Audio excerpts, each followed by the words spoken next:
혼자 있는 시간이 편해진 것이 언제부터였을까요? 어릴 때는 혼자라는 것이 두려웠습니다. 친구가 없으면 안 될 것 같고, 누군가와 함께하지 않으면 뭔가 잘못된 것 같고, 혼자 밥을 먹거나 혼자 영화를 보는 것이 왠지 창피하게 느껴지던 시절이 있었습니다. 사람들 속에 있어야 안심이 됐고, 혼자인 시간은 얼른 채워야 할 공백처럼 느껴졌습니다. 그런데 나이가 들면서 조금씩 달라졌습니다. 혼자 걷는 산책길이 좋아지고, 혼자 마시는 커피 한 잔이 달아지고, 아무도 없는 조용한 방에서 책을 읽는 시간이 소중해졌습니다. 누군가와 함께하는 시간도 여전히 좋지만, 혼자인 시간이 더 이상 공백이 아니라는 것을 알게 됐습니다. 그 시간이 오히려 나를 채워주는 시간이라는 것을요. 혼자 즐겁게 지낼 수 있다는 것은 생각보다 대단한 능력입니다. 누군가가 있어야만 즐거운 사람은 혼자 있는 순간마다 외로움을 느낍니다.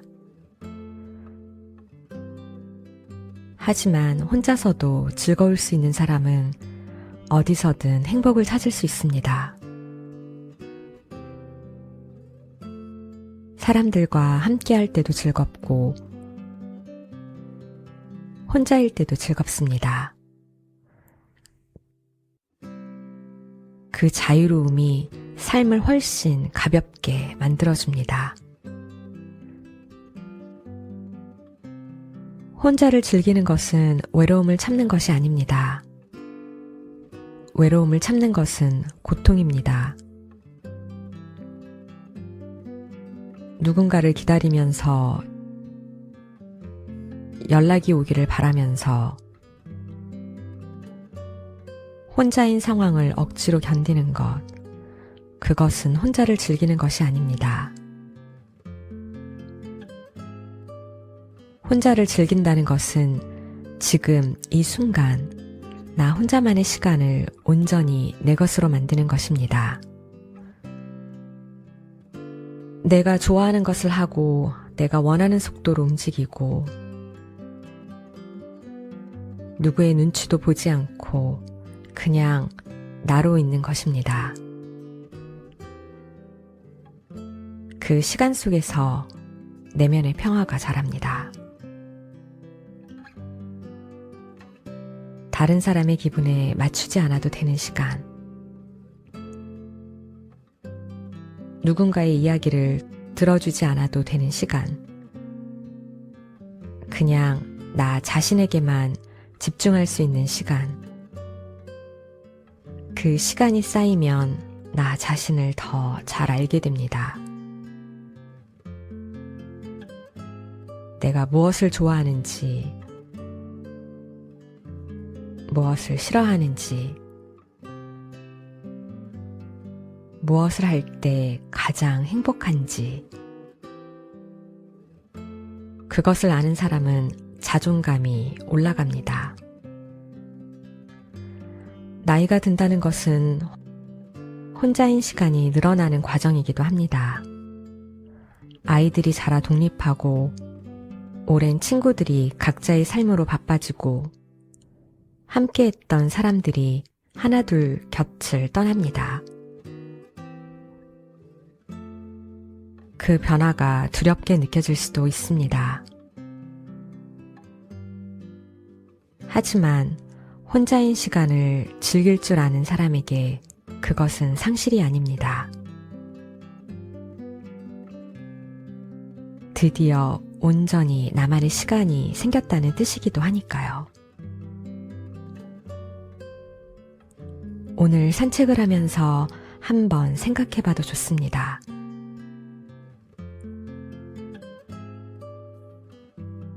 혼자인 시간이 편안한가요?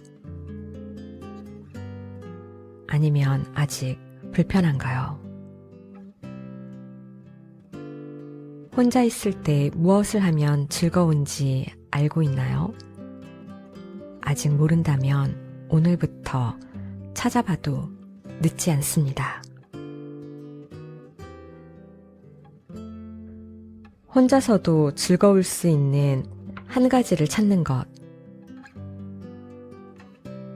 그것이 진짜 멋있게 나이 드는 첫 번째 방법입니다.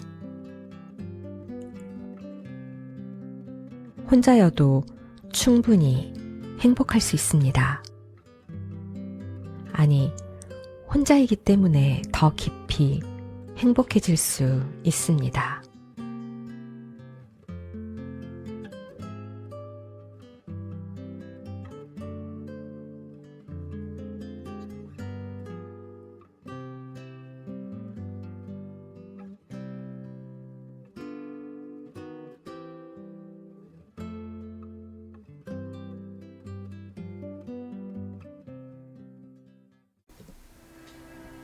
누군가에게 기댄다는 것은 얼마나 편안한 일인지 모릅니다. 힘든 일이 생기면 누군가에게 털어놓고 싶고, 결정이 어려울 때는 누군가 대신 선택해주기를 바라고, 외로울 때는 누군가 곁에 있어주기를 원합니다. 그 마음은 자연스러운 것입니다.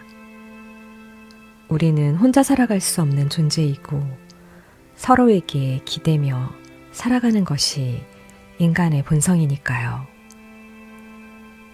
하지만 기댐이 의존이 되는 순간 이야기가 달라집니다. 누군가가 없으면 아무것도 할 수 없을 것 같고, 혼자서는 결정을 내리지 못하고, 상대방이 기대에 부응하지 못하면 서운하고 화가 납니다. 그 사람이 떠나면 무너질 것 같은 느낌, 그것은 더 이상 기댐이 아니라 의존입니다. 그리고 그 의존은 나를 약하게 만들고 관계를 무겁게 만듭니다. 내 삶의 주체는 나 자신이어야 합니다. 누군가의 도움을 받는 것과 누군가에게 기대는 것은 다릅니다. 도움은 내가 주체가 되어 필요할 때 받는 것입니다. 하지만 기댐은 상대방이 주체가 되고 내가 따라가는 것입니다. 나이가 들수록 내 삶의 주체가 나 자신이 되어야 합니다. 내 감정을 내가 다스리고, 내 결정을 내가 내리고, 내 행복을 내가 만들어가는 것.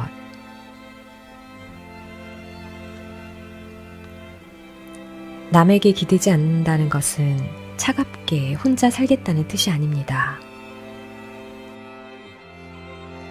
여전히 사랑하고, 여전히 의지하고, 여전히 도움을 주고 받을 수 있습니다.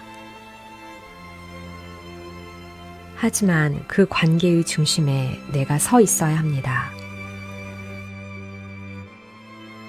내가 흔들리지 않아야 누군가의 버팀목이 될 수 있고, 내가 스스로 설 수 있어야 진정한 의미의 함께함이 가능합니다. 나이가 들면서 자연스럽게 곁을 떠나는 사람들이 생깁니다. 부모님, 오랜 친구, 함께 일했던 동료들, 그 상실을 견딜 수 있는 힘은 내 안에서 나옵니다. 누군가에게 기대며 살아온 사람은 그 사람이 떠날 때 함께 무너집니다. 하지만 스스로 서는 법을 배운 사람은 상실을 슬퍼하면서도 다시 일어날 수 있습니다. 오늘 산책을 하면서 한번 물어봐도 좋습니다. 나는 지금 누군가에게 너무 많이 기대고 있지는 않은지, 그 사람이 없다면 나는 어떻게 될 것 같은지, 만약 그 생각이 두렵게 느껴진다면 조금씩 스스로 서는 연습을 시작해도 좋습니다. 작은 결정 하나를 혼자 내려보는 것, 혼자서 해결해 보는 것, 그 작은 경험들이 쌓여 단단한 나를 만들어줍니다. 내 삶의 주체가 나 자신일 때 삶은 가장 자유롭습니다. 어떤 일이든 혼자서 해낼 수 있다는 자신감은 어디서 올까요? 처음부터 무엇이든 잘할 수 있는 사람은 없습니다. 서툴고 실수하고 도움을 구하기도 하면서 조금씩 배워갑니다. 그 과정이 쌓이면 어느 순간 혼자서도 할 수 있다는 확신이 생깁니다. 그것이 자립입니다. 나이가 들수록 자립 능력은 더 중요해집니다. 젊을 때는 모르는 것이 있으면 부모님에게 물어보면 됐고, 힘든 일은 친구들과 함께 헤쳐나갈 수 있었습니다. 하지만 나이가 들면 그 구조가 달라집니다. 이제는 내가 누군가에게 물어봐야 할 존재가 아니라 누군가가 물어오는 존재가 됩니다. 그때 스스로 해낼 수 있는 능력이 없다면 삶이 두려워집니다. 자립은 모든 것을 혼자 하는 것이 아닙니다. 도움이 필요할 때 도움을 구할 줄 아는 것도 자립의 일부입니다. 하지만 기본적인 것들, 일상을 유지하는 것들, 내 삶을 꾸려가는 것들은 스스로 할 수 있어야 합니다.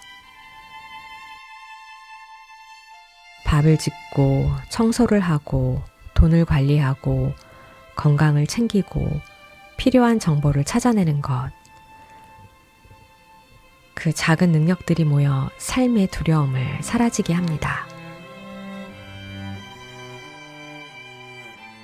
새로운 것을 배우는 것을 두려워하지 않아도 됩니다. 스마트폰 사용법을 배우고 새로운 기술을 익히고 몰랐던 것을 알아가는 과정. 그것이 귀찮고 어렵게 느껴질 수 있습니다.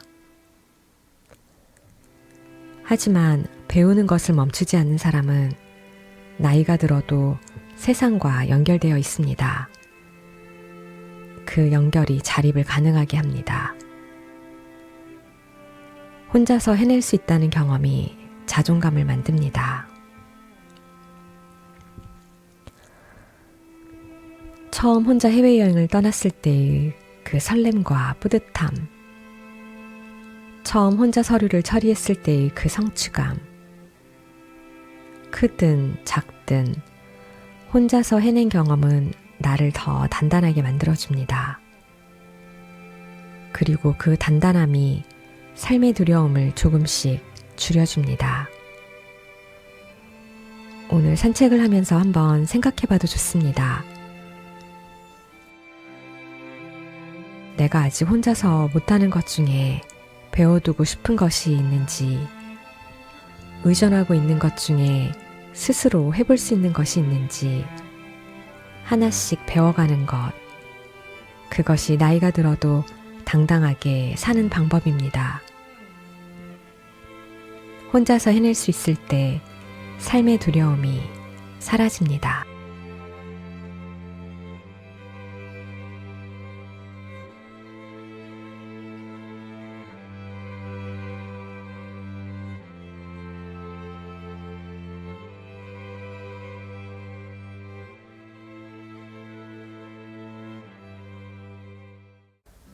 죽는 날까지 기쁨을 주는 일이 있다는 것은 얼마나 큰 축복인지 모릅니다.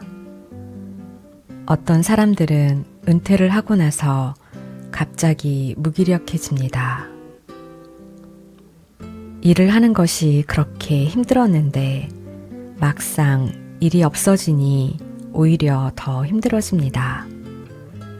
아침에 일어날 이유가 없고 하루를 보낼 방법을 모르고 나에게 무엇이 즐거운지조차 기억이 나지 않습니다. 평생을 일과 육아와 가족을 위해 살아왔는데 그것들이 하나씩 끝나고 나니 정작 나 자신을 위한 것이 아무것도 없다는 것을 알게 됩니다. 그 공허함은 단순한 심심함이 아닙니다. 삶의 목적을 잃은 느낌입니다.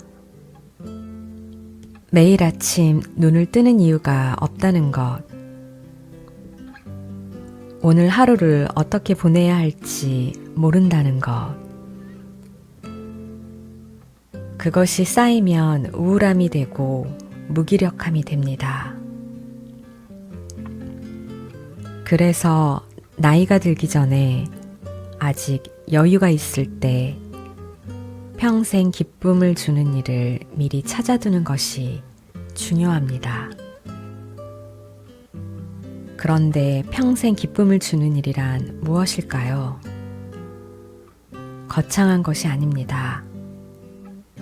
유명해지는 것도 아니고 돈을 버는 것도 아니고 누군가에게 인정받는 것도 아닙니다.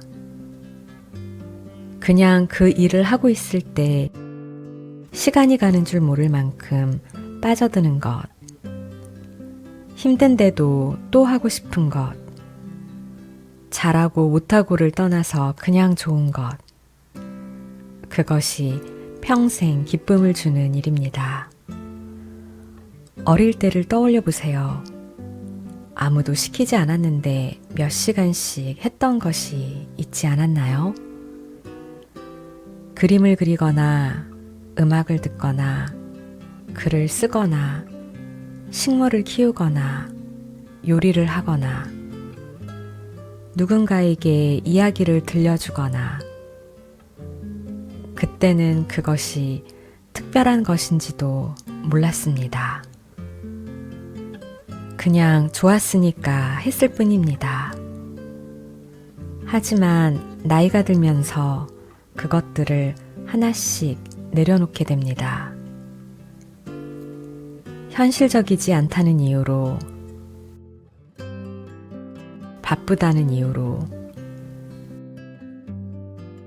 이제 그럴 나이가 아니라는 이유로, 그렇게 내려놓은 것들이 사실은 가장 소중한 것들이었을 수 있습니다. 기쁨을 주는 일은 삶의 활력과 목적이 됩니다. 오늘 텃밭에 물을 줘야 하는 사람, 오늘 그림의 다음 부분을 완성해야 하는 사람, 오늘 읽었던 책의 다음 장을 넘겨야 하는 사람, 그 작은 기다림이 하루를 살아있게 만듭니다.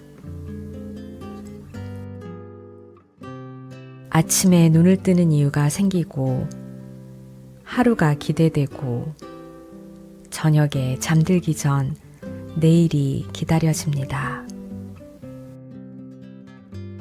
그 느낌을 기억하시나요? 내일이 기다려지는 느낌. 나이가 들수록 취미가 더 깊어집니다. 젊을 때는 일과 육아와 사회생활에 쫓겨 취미에 온전히 집중하기 어려웠습니다. 잠깐 하다가 멈추고 또 잠깐 하다가 멈추고 언제나 마음 한편에 죄책감이 있었습니다. 더 중요한 일을 해야 하는데 이루고 있으면 안 된다는 생각. 하지만 이제는 다릅니다. 시간이 생기면 그동안 미뤄두었던 것들을 비로소 온전히 즐길 수 있습니다. 그 깊이가 다릅니다. 오랫동안 기다려온 만큼 더 소중하고 더 풍요롭게 느껴집니다.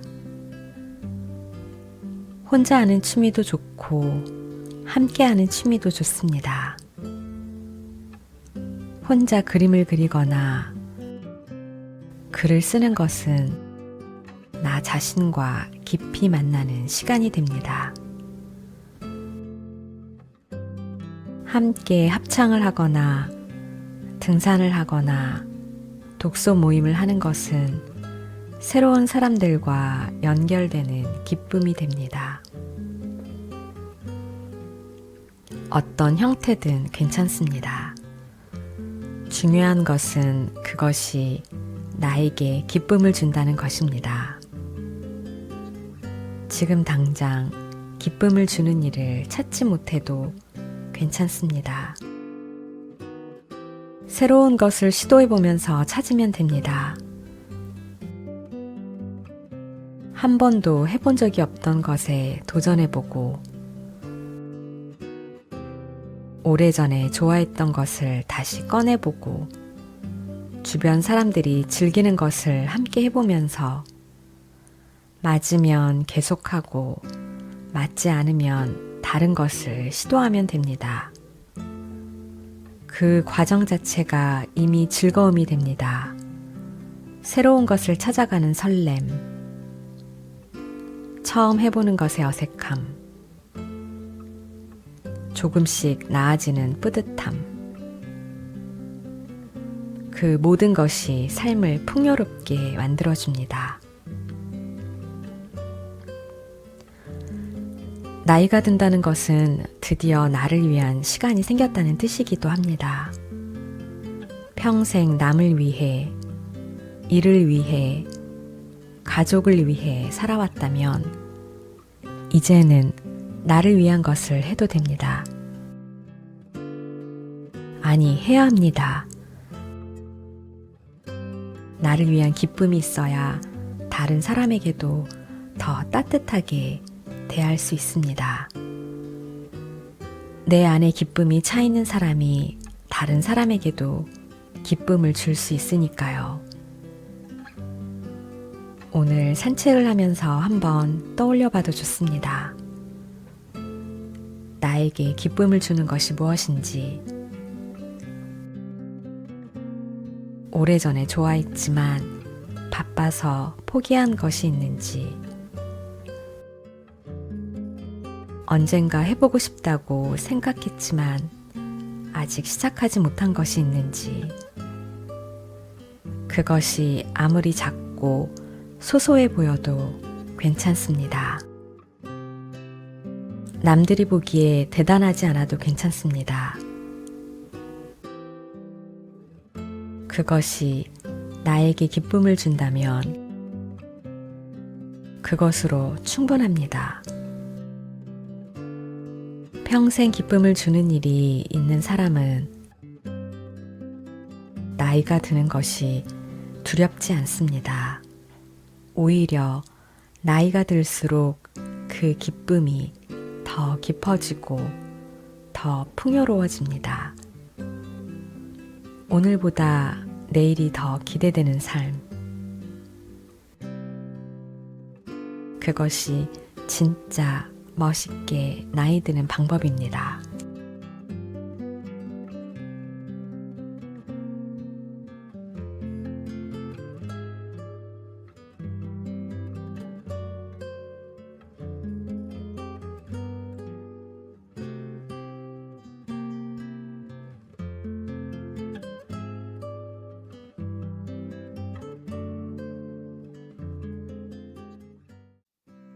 몸을 움직인다는 것은 살아있다는 것입니다.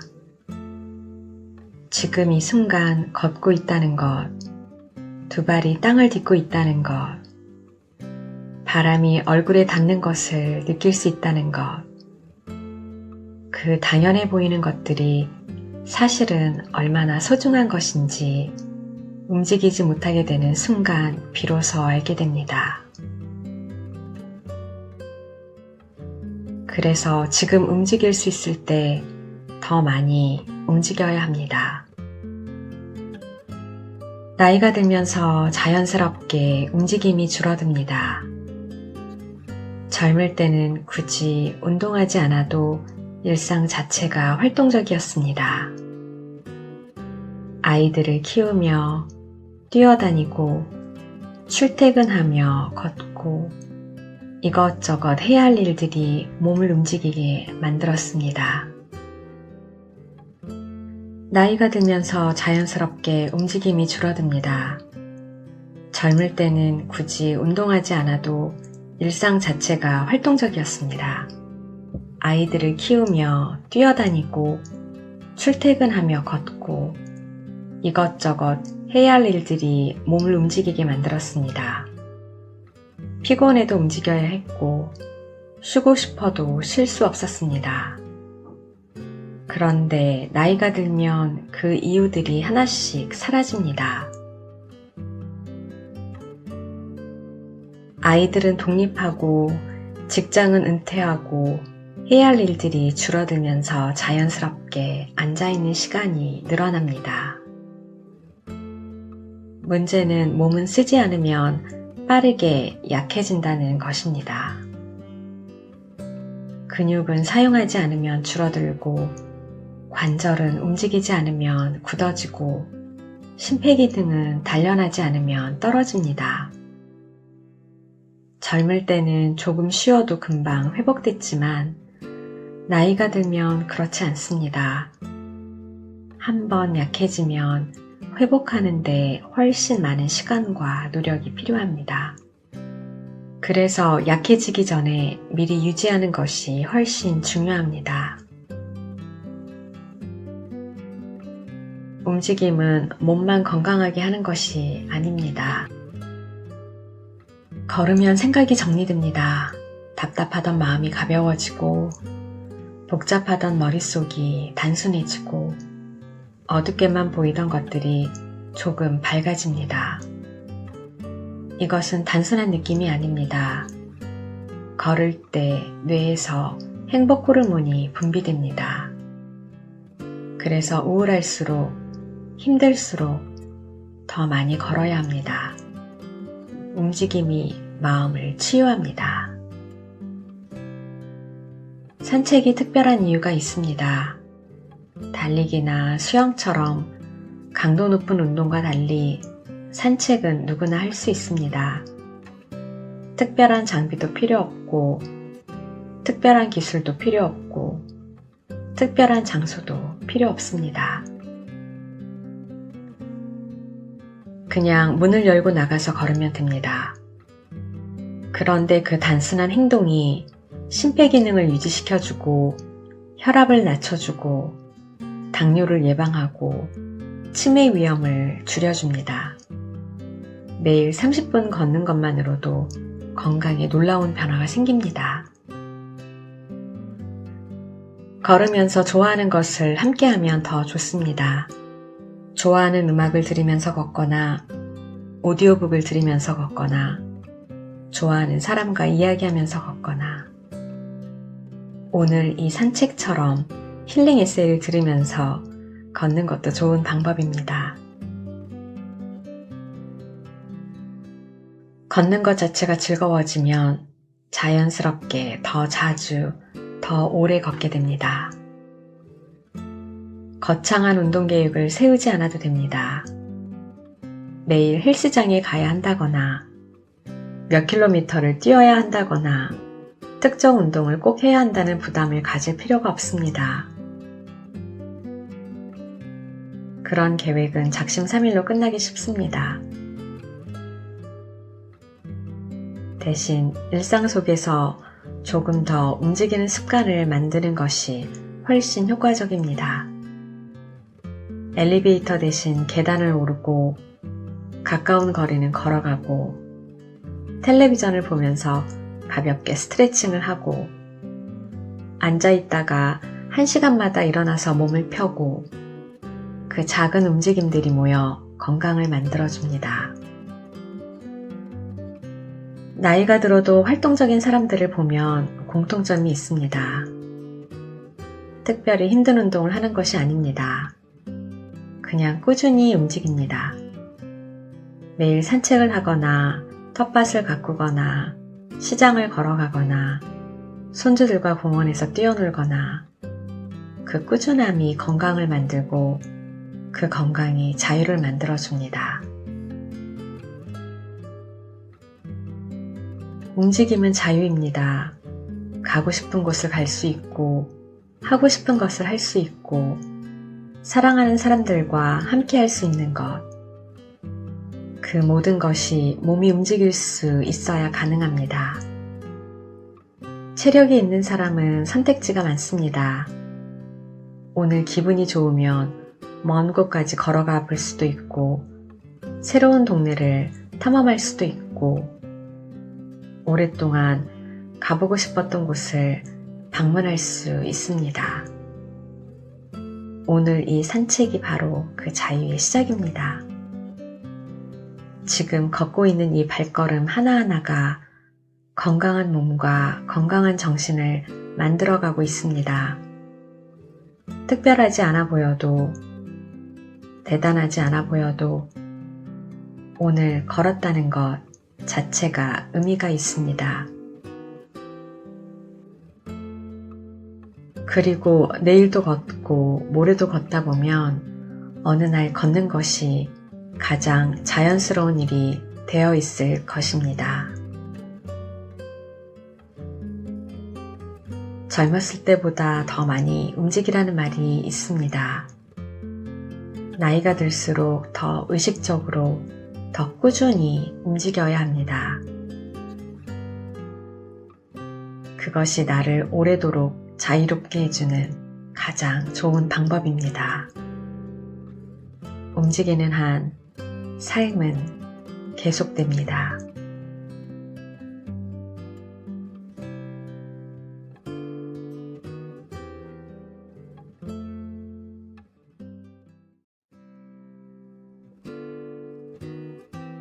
규칙적인 생활이 지루하게 느껴질 때가 있습니다. 매일 같은 시간에 일어나고 같은 시간에 밥을 먹고 같은 루틴을 반복하는 것. 젊을 때는 그 반복이 답답하게 느껴졌습니다. 변화가 있어야 살아있는 것 같고 매일 다른 일이 일어나야 재미있는 것 같았습니다. 규칙적인 생활은 창의적이지 못한 사람들이 하는 것 같고 자유로운 영혼은 규칙에 얽매이지 않아야 한다고 생각했습니다. 그런데 나이가 들면서 생각이 달라졌습니다.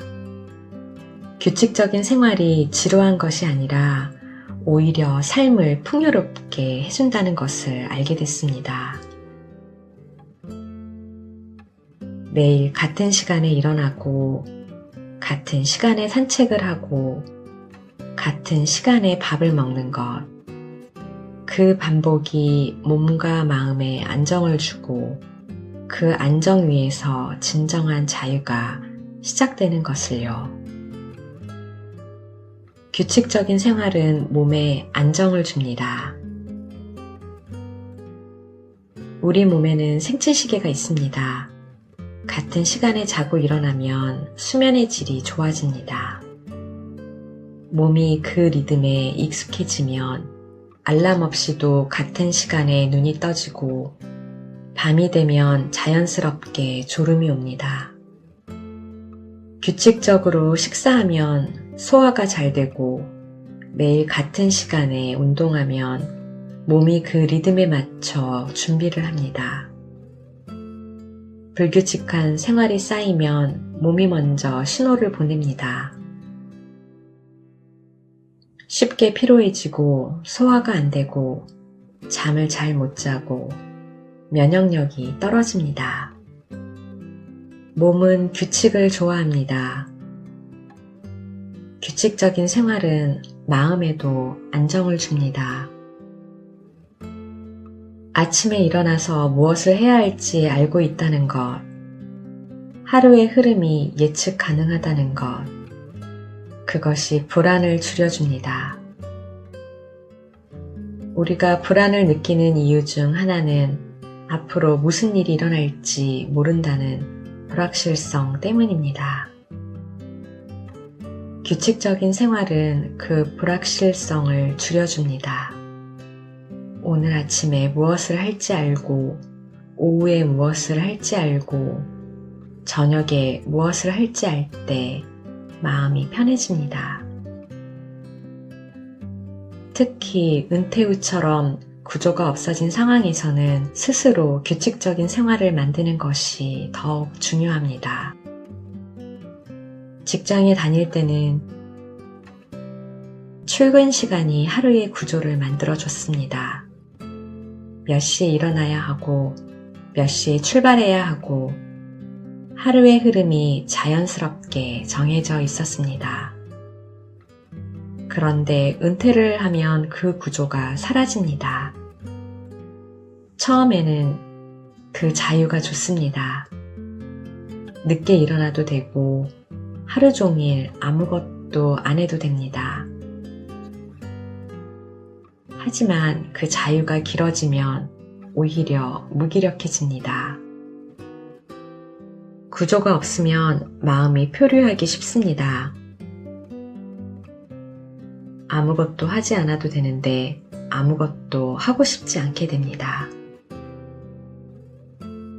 그래서 스스로 구조를 만들어야 합니다. 출근 시간 대신 산책 시간을 정하는 것,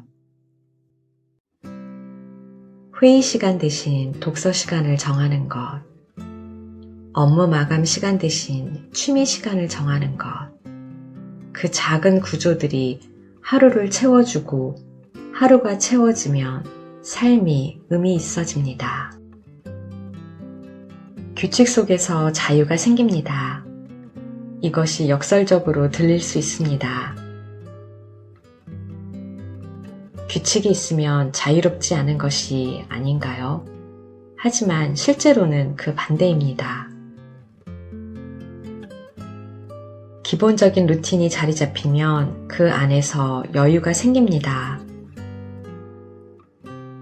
해야 할 것들이 정해져 있으면 그것을 마쳤을 때 나머지 시간은 온전히 내 것이 됩니다. 오늘 할 일이 마쳤을 때 그 홀가분함, 규칙적으로 살고 있다는 그 안도감, 그 바탕 위에서 진정한 자유를 즐길 수 있습니다. 규칙적인 생활의 또 다른 장점은 에너지가 절약된다는 것입니다. 매일 아침 오늘 무엇을 먹을지, 언제 운동할지, 어떤 순서로 일을 할지 결정하는데 에너지가 소모됩니다. 이것을 결정 피로라고 합니다. 루틴이 있으면 그 결정들을 자동으로 처리할 수 있습니다. 아침에는 항상 산책을 하고, 산책 후에는 항상 샤워를 하고, 샤워 후에는 항상 아침을 먹는 것. 그 흐름이 자동화되면 에너지를 다른 곳에 쓸 수 있습니다. 더 중요한 것들, 더 즐거운 것들에 집중할 수 있게 됩니다. 루틴을 만드는 것이 처음에는 어려울 수 있습니다. 습관은 하루아침에 만들어지지 않습니다. 연구에 따르면 새로운 습관이 자리 잡히는데 평균 66일이 걸린다고 합니다. 처음 며칠은 의식적으로 노력해야 하고 빠뜨리는 날도 있을 것입니다. 그래도 괜찮습니다. 완벽하게 지키지 못해도 괜찮습니다. 하루를 빠뜨렸다고 포기하지 않고 다시 시작하는 것, 그것이 루틴을 만드는 방법입니다. 작은 것부터 시작하는 것이 좋습니다. 한꺼번에 많은 루틴을 만들려고 하면 지속하기 어렵습니다.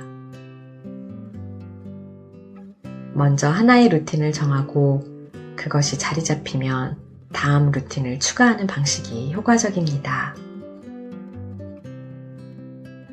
매일 같은 시간에 일어나는 것, 매일 아침 산책하는 것, 매일 저녁 일기를 쓰는 것, 그 하나의 루틴이 삶의 닻이 됩니다.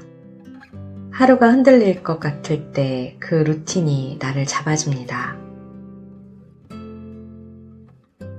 규칙적인 생활은 자기 자신을 존중하는 방법이기도 합니다. 내 몸과 마음이 필요로 하는 것들을 규칙적으로 채워준다는 것, 충분히 자고 규칙적으로 먹고 꾸준히 움직이고 매일 나를 위한 시간을 갖는 것, 그것이 나를 소중히 여기는 방식입니다. 남을 위해서는 약속을 지키면서 나 자신과의 약속은 쉽게 깨는 경우가 많습니다. 루틴은 나 자신과의 약속입니다. 그 약속을 지키는 것이 자존감을 높여줍니다. 오늘 산책을 하면서 한번 생각해 봐도 좋습니다. 나의 하루에 어떤 규칙이 있는지, 있다면 그것이 나에게 안정을 주고 있는지, 없다면 어떤 작은 루틴부터 시작할 수 있는지, 매일 아침 같은 시간에 일어나는 것, 매일 이 산책길을 걷는 것, 매일 저녁 오늘 감사한 것을 떠올리는 것, 그 중 하나부터 시작해봐도 좋습니다.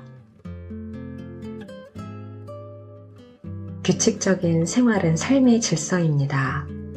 그 질서 속에서 안정이 찾아오고 그 안정 속에서 진정한 자유가 시작됩니다. 매일 반복되는 것들이 지루하게 느껴질 수 있지만 그 반복이 사실은 삶을 단단하게 받쳐주는 기둥이 됩니다. 그 기둥이 있어야 삶이 흔들리지 않습니다. 오늘도 이 산책길을 걷고 있다는 것, 그것이 이미 하나의 아름다운 루틴의 시작입니다.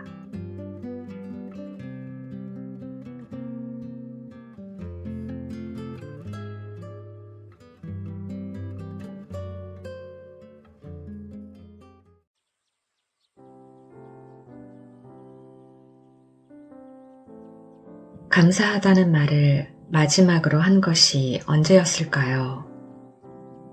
오늘 아침 눈을 떴을 때, 밥을 먹을 수 있었을 때, 이렇게 걸을 수 있을 때, 그 순간들에 감사하다고 느낀 적이 언제였는지 기억이 나시나요? 아마 대부분은 그냥 지나쳤을 것입니다. 당연한 것들이니까요. 매일 아침 눈을 뜨고 밥을 먹고 걷는 것, 그것들이 당연하지 않은 날이 오기 전까지는 그것들이 얼마나 소중한 것인지 느끼기 어렵습니다. 바쁘게 살다 보면 당연한 것들을 그냥 지나치게 됩니다. 오늘 날씨가 맑았다는 것, 좋아하는 음식을 먹을 수 있다는 것, 산책할 수 있는 건강한 몸이 있다는 것, 오늘 이야기를 나눌 수 있는 사람이 곁에 있다는 것, 그것들이 사실 얼마나 소중한 것인지 일상이 되어버리면 느끼기 어렵습니다. 그냥 오늘도 그런 날이구나 하고 넘어갑니다. 하지만 그것들이 사라지면 비로소 알게 됩니다. 건강을 잃고 나서야 건강에 감사하게 되고, 사람을 잃고 나서야 함께했던 시간에 감사하게 됩니다. 날씨가 며칠째 흐리다가 오랜만에 맑은 날이 오면 그 햇살이 그렇게 감사할 수가 없습니다. 아팠다가 나으면 건강한 몸이 이렇게 소중한 것이구나 싶습니다. 그 감사를 잃기 전에 느끼는 것, 그것이 감사하는 마음을 기르는 이유입니다. 감사는 긍정적인 에너지를 만들어냅니다. 연구에 따르면 감사하는 마음을 가진 사람들이 그렇지 않은 사람들보다 더 행복하고 더 건강하고 더 오래 산다고 합니다. 감사하는 마음이 스트레스 호르몬을 줄이고 면역 기능을 높이고 수면의 질을 향상시킨다고 합니다.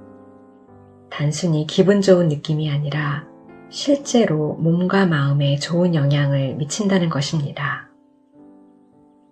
불평하는 사람과 감사하는 사람의 하루는 완전히 다릅니다. 똑같은 날씨에도 불평하는 사람은 덥다, 춥다, 흐리다 합니다. 감사하는 사람은 시원하다, 포근하다, 차분하다 합니다. 똑같은 음식을 먹어도 불평하는 사람은 맛없다, 부족하다, 비싸다 합니다. 감사하는 사람은 맛있다, 든든하다, 좋다 합니다. 세상이 다른 것이 아닙니다. 바라보는 눈이 다른 것입니다. 그 눈은 선택할 수 있습니다. 감사하는 습관을 만드는 방법이 있습니다. 매일 저녁 오늘 감사한 것 3가지를 적어보는 것입니다. 감사 일기라고도 합니다. 거창한 것이 아니어도 됩니다. 오늘 맛있는 것을 먹었다. 오늘 좋은 날씨였다. 오늘 좋아하는 사람과 이야기했다.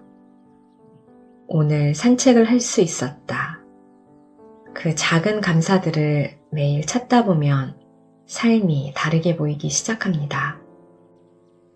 당연하게 지나쳤던 것들이 사실은 감사한 것들이었다는 것을 알게 됩니다. 처음에는 감사한 것을 찾기 어려울 수 있습니다. 오늘 별로 좋은 일이 없었는데 뭘 감사해야 하지 싶을 수도 있습니다. 그런 날일수록 더 작은 것에서 찾아보세요. 오늘 아침에 눈을 떴다는 것, 오늘 밥을 먹었다는 것, 오늘 이 글을 들을 수 있다는 것, 그것들도 사실 감사한 일들입니다. 눈을 뜰 수 없는 사람이 있고, 밥을 먹지 못하는 사람이 있고, 걷지 못하는 사람이 있습니다. 내가 당연하게 누리는 것들이 누군가에게는 간절한 것일 수 있습니다. 감사는 모든 것에 감사하는 것이 아닙니다. 힘든 것을 힘들지 않은 척하는 것이 아닙니다. 아픈 것을 안 아픈 척 하는 것이 아닙니다. 힘든 것은 힘들다고 인정하면서도 그 안에서 여전히 감사할 것을 찾는 것입니다. 힘든 시간을 버틸 수 있는 힘이 있다는 것, 힘든 상황에서도 곁에 있어주는 사람이 있다는 것, 이 힘든 시간이 언젠가는 지나갈 것이라는 것, 그런 것들이 감사의 대상이 됩니다. 감사는 과거를 다르게 바라보게 합니다. 지나온 삶들을 돌아볼 때 힘들었던 순간들만 기억할 수도 있고 감사했던 순간들을 함께 기억할 수도 있습니다. 힘들었던 그 시간을 버텨낼 수 있었던 것, 그 시간이 지금의 나를 만들어준 것, 그 시간 속에서도 곁에 있어준 사람들이 있었던 것, 그런 시각으로 바라보면 지나온 삶이 조금 더 따뜻하게 느껴집니다. 감사는 현재를 풍요롭게 합니다. 지금 이 순간, 이 산책길을 걷고 있다는 것,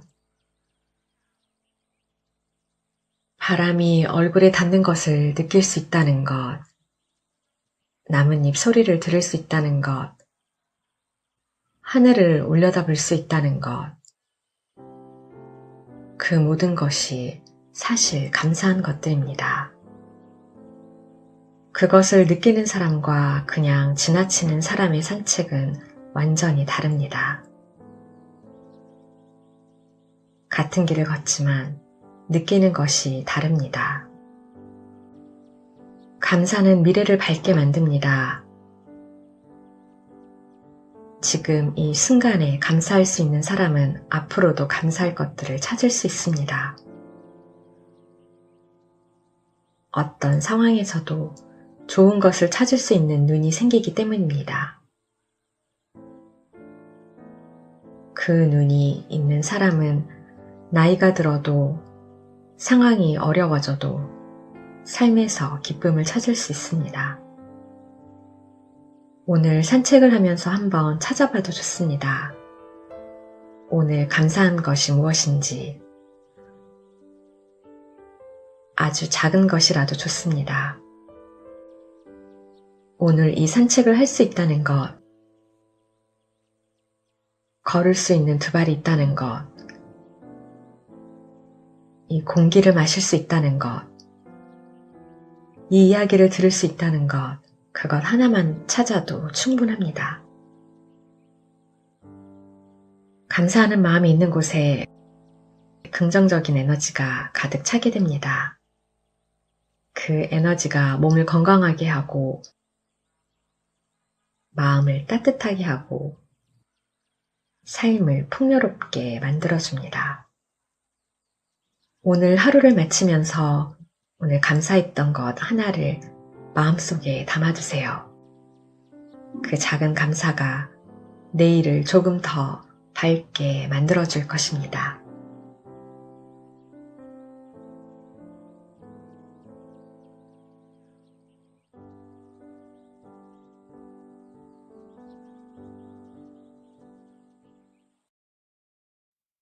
내 삶을 사랑한다는 것은 어떤 의미가 있을까요? 완벽한 삶을 사는 것이 아닙니다. 모든 것이 잘 풀리고 원하는 것을 다 이루고 아무 문제도 없는 삶, 그런 삶은 존재하지 않습니다. 어떤 삶이든 아쉬움이 있고 후회가 있고 잘못된 선택이 있습니다. 내 삶을 사랑한다는 것은 그 모든 것을 포함해서 이 삶을 내 것으로 받아들이고 소중히 여기는 것입니다. 남의 간섭 없이 내 인생을 산다는 것은 생각보다 어려운 일입니다. 태어나는 순간부터 우리는 수많은 기대와 기준 속에서 살아갑니다. 부모님의 기대, 선생님의 기대, 사회의 기대, 좋은 학교에 가야 하고 좋은 직장을 얻어야 하고 적당한 나이에 결혼을 해야 하고 아이를 낳아야 하고 집을 사야 하고 그 기준들이 틀린 것은 아닙니다. 하지만 그 기준들이 내 것이 아닐 때 문제가 생깁니다. 남들이 원하는 나를 살다 보면 어느 날 거울 속에 낯선 얼굴을 만나게 됩니다. 이 사람이 나인가? 내가 원하는 삶을 살고 있는 건가? 그 질문이 찾아올 때 우리는 혼란스러워집니다. 지금까지 열심히 살아왔는데 뭔가 잘못된 것 같은 느낌. 남들이 보기에는 잘 살고 있는 것 같은데 정작 나 자신은 행복하지 않은 느낌. 그것은 내 삶을 살지 않았기 때문일 수 있습니다. 남들의 기준에 맞춰 살아온 삶과 내가 진짜 원하는 삶 사이의 간극에서 오는 공허함입니다. 내 삶을 사랑하기 위해서는 먼저 내 삶을 인정해야 합니다. 지금까지의 선택들, 잘한 것도 있고 잘못한 것도 있습니다. 자랑스러운 것도 있고 부끄러운 것도 있습니다.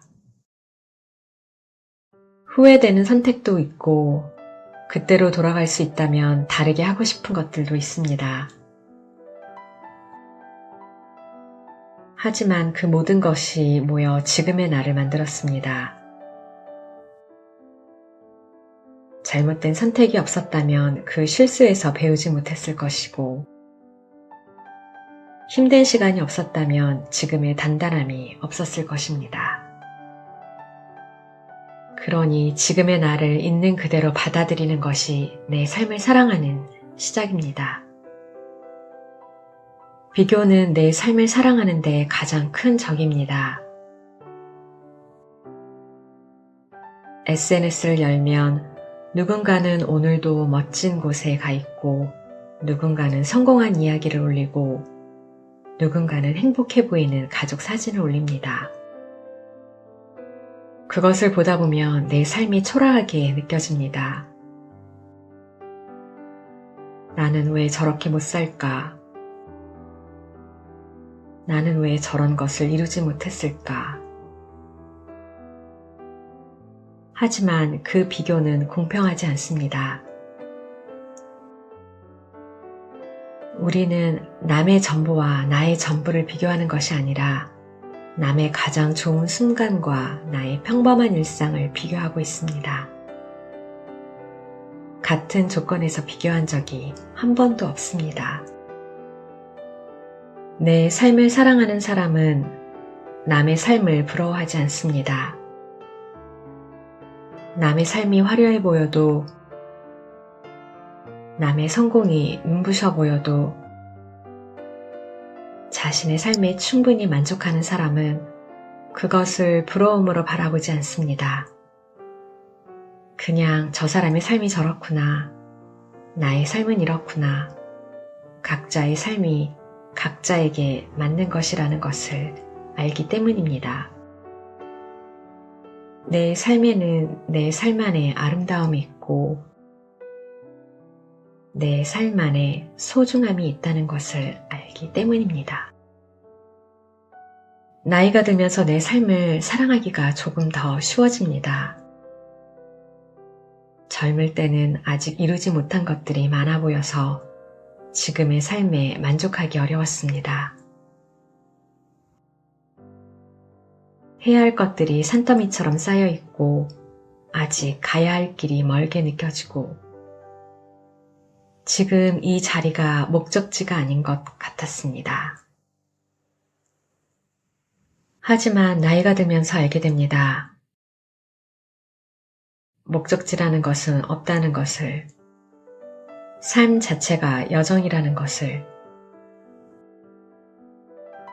지금 이 순간이 이미 삶의 일부라는 것을,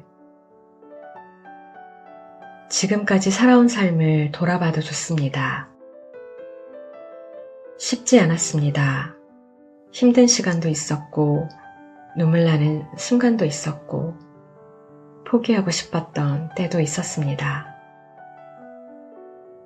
하지만 그 모든 것을 지나 여기까지 왔습니다.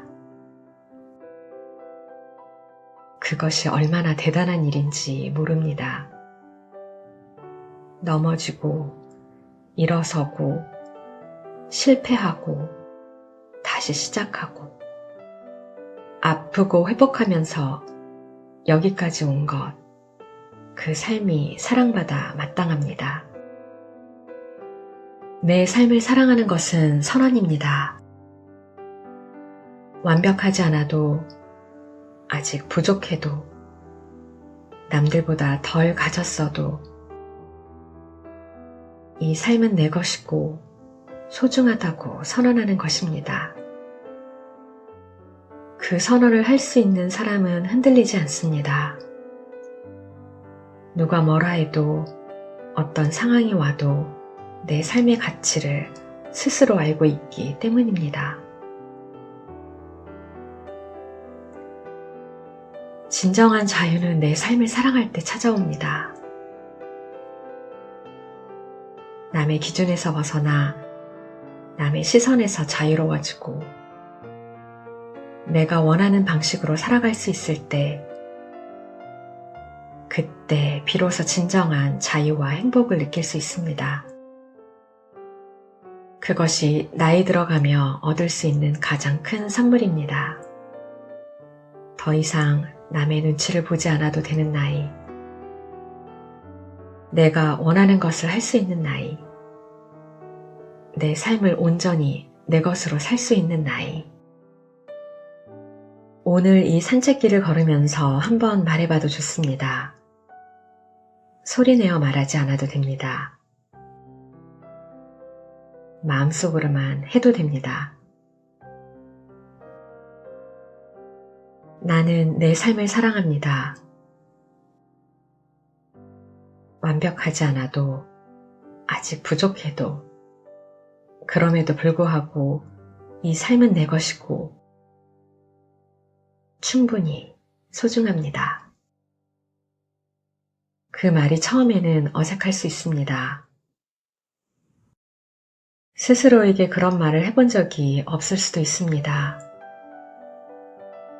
하지만 매일 조금씩 되새기다 보면 어느 날 그것이 진심이 되어 있을 것입니다. 내 삶이 사랑스럽게 느껴지는 날이 옵니다. 평범한 하루가 소중하게 느껴지고 작은 것들이 감사하게 느껴지고 지금 이 순간이 충분하다고 느껴지는 날이 옵니다. 내 삶을 사랑하는 것, 그것이 진짜 멋있게 나이 드는 마지막이자 가장 중요한 방법입니다. 나답게 내 속도로 내가 원하는 방식으로 그렇게 살아가는 것, 그것이 가장 아름다운 삶입니다.